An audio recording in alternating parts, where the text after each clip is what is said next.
Adam Génopo, chef de service en hygiène et salubrité. Ce projet-là, en fait, il est vraiment parti. Ça a été un cheminement. Quand je suis arrivé vraiment dans le secteur, d'à peu près 1 an et demi, juste de voir les configurations des choses, vous voyez que c'était l'hôpital de Saint-Jérôme. Il y a plusieurs choses qui avaient été faites de façon successive et sans nécessairement une coordination entre elles.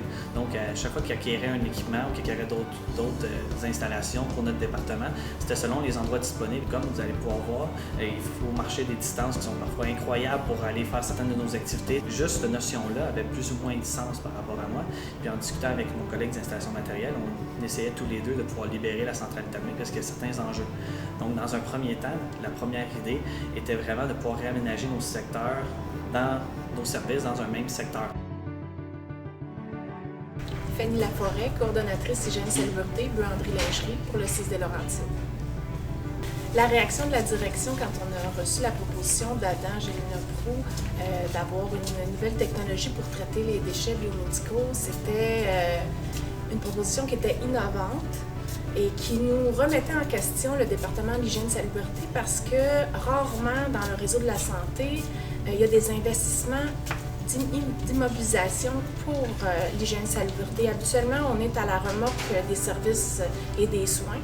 Donc, quand il y a des agrandissements, on est jumelé avec eux autres, mais pour l'ampleur du projet qu'Adam nous soumettait, on devait faire une construction immobilière pour répondre aux besoins de nouvel équipement. On devait travailler avec l'ensemble des départements, les finances, la gestion immobilière, la gestion contractuelle, l'approvisionnement.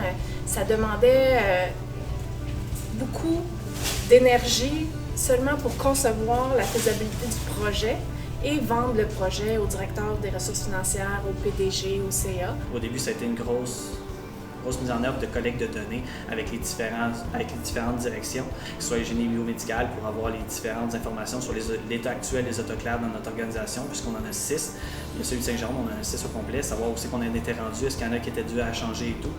Les volumes de déchets biomédicaux qu'on traitait dans les différentes installations, non seulement ici, mais un peu partout. De savoir c'est quoi les contrats, combien ça coûte d'acheter les fournitures tranquillement. Juste écrire sur papier qu'est-ce que ça représenterait au niveau financier d'être capable de faire ça. Et c'est là que j'ai commencé à vraiment plus mettre en place un montage financier pour ensuite le faire valider par la direction des finances. Bruno Caillé, directeur général adjoint au 6 des Laurentides. Adam avait une vision qui était fort intéressante, c'était l'élimination de 250 tonnes de déchets qu'on enfouissait année après année. Et ça, il y avait plusieurs opportunités qui s'offraient à nous face à ce dossier-là. On était en fin de vie dans plusieurs de nos sites au niveau de nos équipements. Adam nous a présenté ça et après, je vous dirais, 1 minute et demie, je savais exactement où il s'en allait. Il avait déjà fait tous ses calculs, tous ces éléments étaient bien présentés. Donc, au bout de 6 ans, l'ensemble de l'œuvre va s'être payé. Et comment ça va être payé? Eh bien, on va réduire notre dépendance à des fournisseurs externes qui, aujourd'hui, prennent nos matières et les transportent. Ça a des frais importants, la tonne. On a aussi, bien sûr, des investissements qu'on va éviter de faire dans le remplacement des vieilles autoclaves. Donc, il y a déjà des sommes de prévues à l'intérieur de ça. Et la plus belle chose qui nous arrive, c'est qu'à la fin de tout, on va vendre nos matières résiduelles à un fournisseur. Donc, encore là, une somme d'argent qu'on va récupérer de matières qui, autrement, serait enfouie dans ça. On avait commencé certaines discussions avec la firme Synergie Santé-Environnement de pouvoir faire une caractérisation des déchets de différents secteurs du 6 de Laurentides. Rapidement, moi j'ai vu ça comme une opportunité en discutant avec Adam et en lui disant Adam, est-ce que tu sais qu'il existe d'autres façons de gérer les déchets biomédicaux qui ne sont pas utilisés en Amérique du Nord, mais qui sont utilisés un peu partout dans le monde? Il y aurait peut-être une opportunité de faire quelque chose. Il s'est dit peut-être qu'il y a lieu effectivement de revoir complètement la façon de gérer nos déchets biomédicaux pour le 6 de Laurentides, d'investir dans une autre technologie qui allait permettre de gérer l'ensemble des déchets biomédicaux du 6 en un seul endroit et qui allait permettre éventuellement de se départir des autres autoclaves. Alors, c'est parti d'une belle rencontre finalement et du soutien de SSE au Québec pour promouvoir justement des solutions environnementales et écologiques au sein des établissements de santé. Et Saint-Jérôme était intéressé de traiter eux-mêmes leurs déchets hospitaliers. Ils regardaient à la fin de l'année la facture qu'ils avaient pour se débarrasser de ces déchets dangereux et se rendaient compte d'une part que c'était une facture extrêmement dispendieuse, d'autre part que finalement en tant que responsables, ils sont responsables de leurs déchets jusqu'à la disposition finale par l'organisme tiers, et donc que quand les technologies utilisées localement ne sont pas de pointe encore aujourd'hui, eh bien, ça peut présenter un certain risque au niveau écologie, environnement, aussi tout le transport. Actuellement, dans le 6 des Laurentides, on a 6 installations comme ça. Ça ici, c'est la plus grosse, c'est celle pour l'hôpital de Saint-Jérôme. Là, ici, il y a une question d'après un volume de... Juste le nœud anatomique, c'est à peu près 109 tonnes par année. Avec le piquant tranchant, on monte à 140-145 tonnes de déchets par année, de déchets biomédicaux. Sauf qu'il est dans 5 autres sites dans les Laurentides. Donc, dans le cadre du projet, l'objectif, ça va être de tout rapatrier ça puis d'avoir un seul site qui va offrir le traitement des déchets biomédicaux, soit ici avec notre nouvel équipement. Puis on va se libérer de 6 installations comme ça pour en créer rien qu'une. Avec le nouvel équipement, là, on passe dans un tout nouveau processus qui, au lieu d'être traité à la vapeur, ça va être traité par micro-ondes. On va créer une charpie de déchets biomédicaux qui va tomber dans une liste sans fin ou qui va se faire désinfecter par micro-ondes. Et par micro-ondes, on a moins besoin d'une haute température vu que la charpie, déjà, elle est pas mal plus petite et concentrée dans une liste sans fin. Donc, on a besoin d'une moins grande température, et ce qui fait que ça ne devient pas un gros amalgame fondu de matière à la fin du processus. Ça devient une charpie désinfectée de déchets qui viennent des déchets courants comme n'importe lesquels. Olivier Dufresne, président du groupe AMB Ecostéril. AMB Ecostéril est une société familiale qui existe depuis 1947. Et qui, depuis 20 ans, s'est spécialisé dans la fabrication de machines pour le traitement et le recyclage des déchets biomédicaux. Donc les hôpitaux eux-mêmes vont, pour des raisons bien sûr écologiques d'une part, mais économiques d'autre part, vouloir traiter eux-mêmes les déchets qu'ils génèrent au sein de leur établissement pour être totalement autonomes et donc sauver des coûts assez importants à la fin de l'année.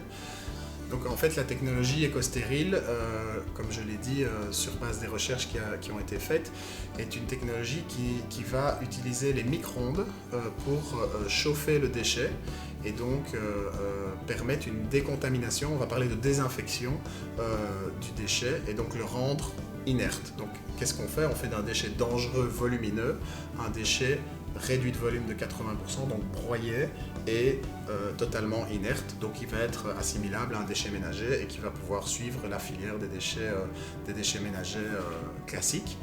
Donc en fait, à l'inverse de l'incinération qui brûle, à l'inverse des autoclaves qui utilisent, comme je l'ai dit, beaucoup d'eau, de vapeur d'eau pour traiter les déchets, qui doivent traiter l'eau après, qui utilisent beaucoup de gaz et d'électricité, la technologie Ecostéril ne va utiliser que de l'électricité. Donc dans ce cas-ci, les machines sont directement connectées sur le réseau électrique pour fonctionner et n'ont besoin que d'électricité. Donc pas d'eau, pas de rejet. C'est un système fermé qui en fait va fonctionner en continu. Donc on se différencie des batchs où il faut charger, attendre un cycle et puis après décharger, qui implique beaucoup de manipulation, et donc la manipulation d'un déchet dangereux, c'est quelque chose qu'on souhaite éviter. Donc on est sur un système continu avec un chargement continu de déchets dans nos machines, où le déchet va être premièrement broyé avec un broyeur très puissant 4 axes, qui aura pour objectif de réduire le volume dans un premier temps. C'est un système fermé, je le rappelle, donc de réduire le volume de 80% pour en faire un déchet inférieur à 20 à 30 mm. Donc c'est un déchet comme ceci qui va donc, vous pouvez voir ici, totalement broyé et méconnaissable. Rapidement, ça fonctionne comme un micro-ondes à la maison où les déchets vont monter en température rapidement et après être maintenus durant 1 heure par des résistances électriques pour assurer une désinfection complète du déchet et rendre le déchet complètement inerte et donc assimilable à un déchet ménager à la sortie, totalement inoffensif, pouvant suivre la filière des déchets classiques. La direction l'a embarqué en toute confiance dans ce projet-là. C'est un projet qui nous amène à nous positionner sur le côté environnemental. La santé et sécurité des employés est également une priorité pour l'organisation. à chaque fois, déjà, dès la première approche, était directement emballé, juste par toutes les ramifications que ça avait. Puisque déjà, le fait d'être dans un projet qui va vraiment qui va amener une autre avenue de développement durable dans notre organisation. Déjà, juste ça, ça leur faisait plaisir. Mais c'est qu'on allait même au-delà de ça. On était vraiment, même au niveau que ce soit de la mécanisation du processus, donc diminuer les risques d'accidents de travail. Sébastien Duverger, chef de prévention santé et sécurité au travail pour le CIS des Laurentides. Pour notre service, c'est une super belle opportunité de réduire à la source les risques ergonomiques, en particulier le pousser tirer les chariots, donc chariots en métal, roues en métal, considérant la température dans l'autoclave, donc était une contrainte excessive pour les employés dans les activités de pousser tirer, surtout vu la fréquence au quotidien.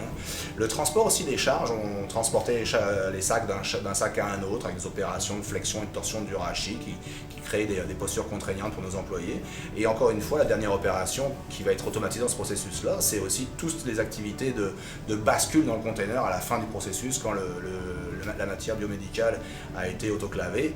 Il fallait la remettre dans un compacteur. Donc toutes ces activités de manutention où on prenait sac par sac, qui sont lourds, qu'on poussait tirer des chariots, sont complètement annulées. Donc cette automatisation-là, pour nous, c'est un gain énorme, mais aussi pour la santé du personnel. C'est certainement diminuer les risques d'incidents, accidents, puis améliorer la santé et la sécurité de nos employés. C'est une priorité pour l'organisation. Ça, c'est un atout majeur pour ce projet-là. Un projet innovant, avec une nouvelle technologie. Les premiers en Amérique du Nord à tester, à acquérir cette technologie-là. C'est super intéressant d'être les premiers à déployer cette technologie-là. Il y a également l'aspect environnemental. C'est certain que l'organisation est en train de se positionner avec une politique de développement durable, avec une politique de gestion des matières résiduelles, et puis acquérir une machine qui revalorise la matière des déchets biomédicaux, c'est vraiment pour nous un projet extrêmement ambitieux. C'est sûr que moi, ce qui m'interpelle le plus dans le projet, c'est que ça vient regrouper plusieurs aspects des bonnes pratiques de gestion pour l'organisation. Le fait qu'on regroupait tellement de choses en un projet qui se voyait porteur pour notre direction et puis même pour notre coordination, pour notre direction, même pour l'organisation, c'était ça qui a enchanté tout le monde. C'est ça qui a fait en sorte qu'on est capable de chercher plusieurs acteurs de différentes directions pour réussir à monter un projet pour le 6 au complet. Donc, puisque oui, on a le début, on a le volet qui est plus local et ainsi de suite, mais le projet va finalement se refléter dans tout le 6 quand on va commencer à imbriquer les différentes parties d'aller collecter des déchets biomédicaux de l'ensemble du 6 de Laurentides en rapatriant tous ceux des hôpitaux, différentes installations vers le site de Saint-Jean. Là, oui, il y a le côté environnement, il y a le côté développement durable, mais à la base, c'est un projet qui a été pensé et développé par les équipes de la base et c'est un projet très mobilisateur au niveau de l'ensemble des employés en hygiène et salubrité. Moi, ça a été de pouvoir monter ce projet-là, de pouvoir le développer et puis vraiment le faire avancer, puis vraiment de pouvoir créer un projet qui soit de cette envergure-là pour le service d'hygiène et salubrité. Ça fait 12 ans que je travaille en hygiène et salubrité et à aucun moment j'ai vu un projet aussi porteur et aussi grand et aussi motivant dans les différents services dans lesquels je me suis retrouvé et de pouvoir me dire qu'on va mettre de l'avant un tel projet, qu'on est capable de le développer, qu'on va être capable de le faire et puis de rendre une fierté, que ce soit à nos équipes d'entretien ménager qui souvent travaillent dans l'ombre, sont plus ou moins là. Maintenant, on va faire quelque chose qui développe, qui va les faire briller, qui va être capable de leur donner de petite exposition, puis de pouvoir aller chercher toutes ces petites ramifications-là. Et moi, au niveau personnel, c'est de faire ça, d'accomplir cette chose pour mon département, c'est ce qui me rend fier et heureux. Donc, personnellement, moi, ce qui me fait vraiment triper dans ce projet-là, c'est le fait de travailler avec des gens qui ont une vision. C'est sûr qu'on accompagne de nombreux établissements de santé, puis chacun a ses forces dans différents dossiers, dans différentes thématiques. Ici, on était vraiment dans la gestion de matières résiduelles, puis on est tombé, en tout cas moi je suis tombé, puis j'en suis pas encore revenu, sur un gestionnaire qui était vraiment motivé, qui a décidé de faire cette voie, qui a décidé de pousser ce projet-là, de le tenir là. Et ça n'arrive pas souvent, surtout quand on se trouve avec des technologies qui ne sont pas du tout éprouvées dans le contexte nord-américain, encore moins dans le contexte québécois. Là, on arrive avec quelque chose de totalement différent. C'est sûr qu'on avait pavé un petit peu le chemin quand même, parce que les gens au ministère de la Santé connaissaient la technologie, puis ça a facilité un peu la vie, mais avoir le ministère de la Santé qui embarque, si on n'a pas d'établissement de santé et si on n'a pas quelqu'un qui porte le projet, qui est capable de le vendre à l'interne, qui est capable de l'amener de A à Z, ben c'est pas possible, ça peut pas exister ce genre de projet-là. Et après ça, eh bien, rentrer dans un processus où, ensemble, être un exemple pour le Québec, pour le Canada au sens large, d'un centre de santé, d'un hôpital qui va lui-même alors de manière écologique traiter les déchets qu'il génère au sein de son propre établissement sans transport et sans avoir à passer par un organisme tiers. Et donc le fait d'avoir une machine et d'être autonome et de traiter de manière écologique au sein de l'établissement faisait complètement sens d'un point de vue environnemental et d'un point de vue économique également. Quand on a finalement mis le projet en marche, l'ensemble de l'œuvre, quand on a commencé à voir les premiers coups, juste la diminution de la manipulation des charges, la diminution des pas qu'on faisait dans une journée, la diminution de toute la pénibilité de la tâche, ça a vraiment... On a vu et on a compris ce qu'on venait de réaliser. Puis vraiment dans le sens que ce projet-là était multifonctionnel. L'équipement de déchets biomédicaux en est une partie, mais le fait juste de l'environnement, le réaménagement de l'environnement que ça nous a permis de faire avec l'agrandissement pour acquérir la machine, d'avoir nos compacteurs à déchets et à recyclage dans le même secteur, accessible de l'intérieur, avec des verseurs automatisés pour faire en sorte que toute manipulation soit mécanisée ou soit de l'intérieur versus avant qu'on allait à l'extérieur. On a vraiment vu une différence vraiment phénoménale. Quand je me remémore le chemin parcouru, les moments de joie, de déception, de frustration à certains points, puis de voir tous les efforts que ça a demandé, le fait d'être là en ce moment et de voir la réalisation concrète de ce que c'est, vraiment, tu sens que tu as vraiment fait la bonne décision, que tu as fait le bon chemin et que tu as tout traversé ça pour quelque chose de bien. De voir tes employés circuler, de les voir fonctionner dans ce cadre-là, de voir le traitement, la nouveauté, la façon de l'aborder qui est beaucoup mieux et pas des problèmes qu'on va régler juste maintenant pour 1 ou 2 années. Ça va vraiment causer des changements pour les 5, 10, 15, 20, 30 prochaines années. Fait que d'avoir réussi à mettre vraiment le temps et l'énergie pour faire ça, toutes les étapes qu'il a fallu traverser pour se rendre jusqu'à là ont tous valu leur peine quand on réussit à être arrivé à ce moment-ci où c'est que tout est en fonction puis vraiment on sent la différence qu'on a créée dans la vie quotidienne de ses employés.